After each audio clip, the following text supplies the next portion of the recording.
We're doing a video of the 1190 KTM Adventure, and it has been highly customized, and we're going to go through this pretty briefly, trying to hit all of the customizations. And so hang on to your hat and we're going to fly through it, so pay attention. All right, Matt, so you've got these are added. Yeah, okay, to start with, yeah, it has Touratech pannier racks left and right. That's right. And then it's got Globe Scout boxes with the Globe Scout mounts. Everything can be locked in place. All right. It has, I see extra fuel tank. It has a camel tank, extra 1.5 gallons of fuel. I see you got LED lights. LED turn signals and extra Skeens lights. Skeens lights that flash for braking. Yeah, or I can demonstrate those. All right, I'm going to demonstrate. So, yep. Looks like your left one over here on your box has got a little hiccup, but that's all right. Okay. And yep, so they're very bright when you actually hit the brakes. Good. And you've done something with your exhaust. Yeah, on the you got a special kind. it's a Wings Shorty exhaust. And you've lowered it. You had it customized. Yeah, drop so it can come under the box. The exhaust was coming out here, and that's why the rack for the panniers is so far from the bike, because the exhaust used to be here. Right. So I thought that was kind of a waste of space, so I lowered the exhaust, put on the Wing Shorty, which sounds better and gives you a little more power. Right. And then I made a 6-inch PVC storage box, which I use to hold my bike cover. And I have a little one here, a smaller one, that has just a seat cover in it. Okay, seat cover in that one, or whatever you want. Seat cover in that one.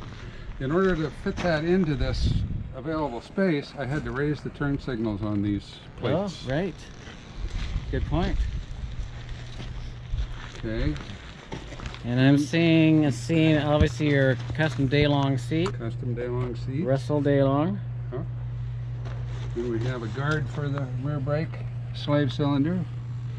We have a guard for the starboard side of the case, the right-hand side of the case.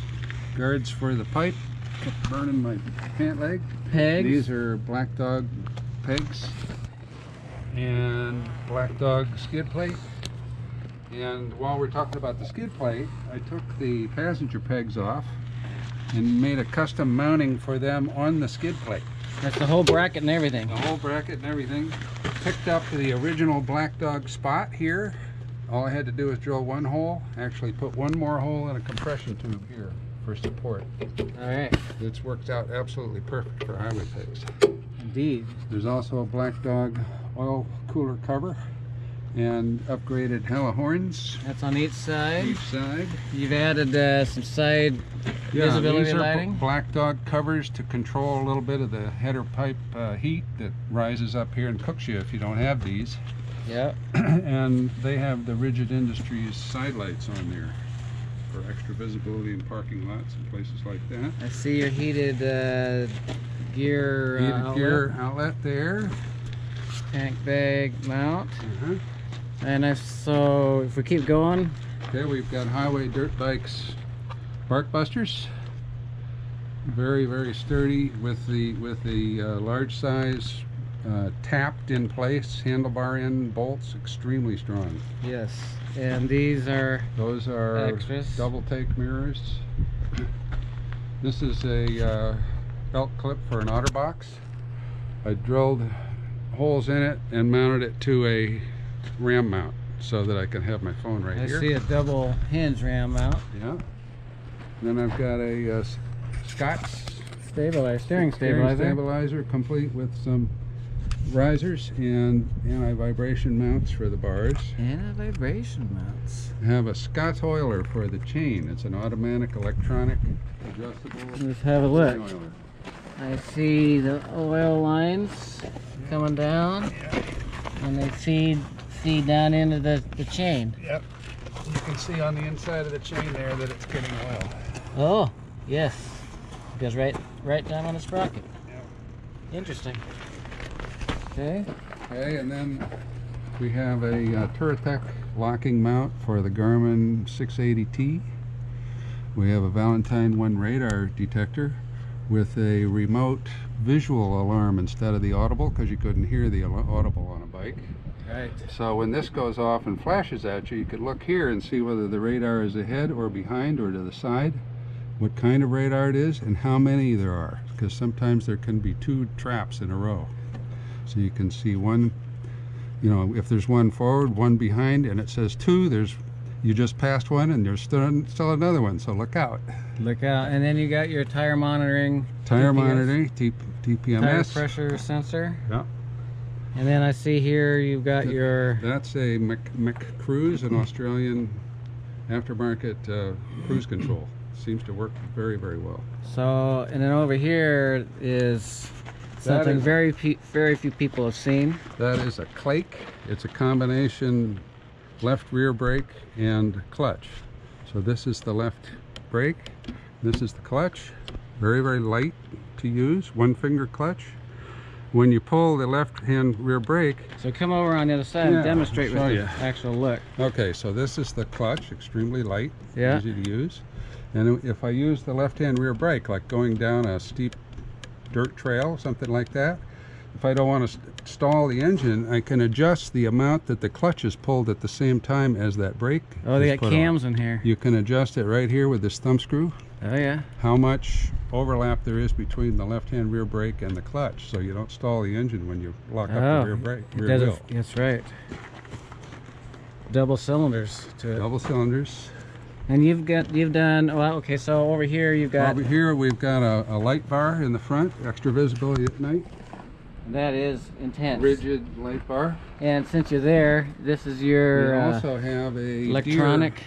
deer warning sound. It has a high-pitched sound to it. Yeah. So back to the light, sorry. Okay, and then the forward switch is running lights, daytime running lights, yellow, or if you want extra light at night, you can take the covers off and have more white light. And those yellows, when I'm in front of you, looking back in my rearview mirror, those are so visible during the day. Yeah. Extremely visible during the day.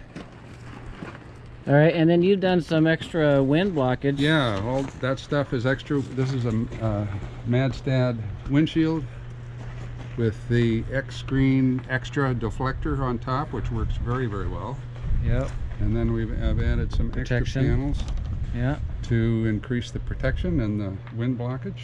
And you did some reinforcement here, you mentioned too. You made this. Because of the weight of the GPS and the radar detector, the windshield and that mount would vibrate separately. It was a little bit annoying, so I put in this little tube brace.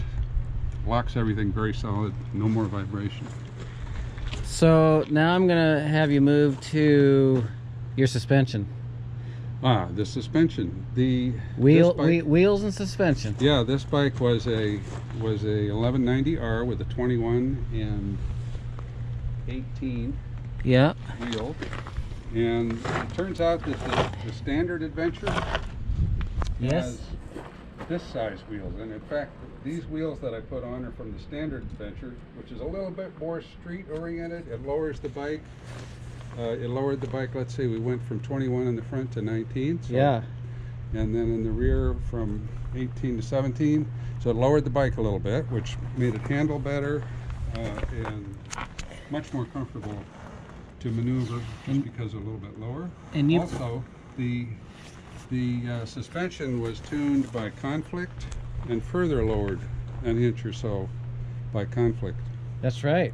So the bike is now a standard Adventure with the 1 inch even lower. Even lower, and yet it's still extremely good for.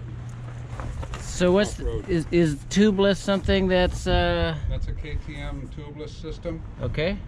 Even though it has spokes in the center, they have a special seal around the center of the rim. Fantastic. To make it tubeless, so there's no tubes in those. So you've had it sprung to your weight. Yep. You've had it lowered a good inch. Yep. In the suspension, and then the tires and the rims obviously. Also lowered a little bit. And you're really happy with the TKC 70s. TKC 70s have been fantastic tires. These are the second set I've had now. Now I'm looking up underneath here. I see a radiator guard. Yeah, there's a Black Dog radiator guard there. Okay. Along with the fantastic Yeah, the skid plate. does an incredible job. It even covers the header pipe. Oh wow. Very smart. And Yeah, you got an extra foot width, something broader here. this is the Scott Oiler reservoir for the chain lube. Oh yeah. Automatic. Yep. And yep, got a widening foot there to make it a little better on the dirt. Does the center stand come stock, or is that Center, it's stock. okay? But I got that one on eBay from a Standard Adventure. Oh, because you needed it had different. Yeah, Different one. Yeah. Wow. Well, we probably missed something, but we wanted to inspire people to recognize what the possibilities are. I see the sensor for the TPS, what the possibilities are for an adventure machine that runs fantastic off-road and excellent on-road with plenty of luggage. And this seat is the magic. Leather, better than vinyl if you do get it. Leather is way more comfortable, breathes better. And in fact, of all of our bikes, on that Goldwing over there is a Russell Daylong driver and passenger setup, heated. This is heated. Now this Goldwing over here, Russell Daylong seat. It's like we're doing an advertisement for Russell. Well, good for them because they've earned it. Absolutely. And for Black Dog equipment, we're basically doing an advertisement for Black Dog because they're so awesome. All right, so this is the view of the machine from a distance. And we'll leave the Goldwings to be bragged about another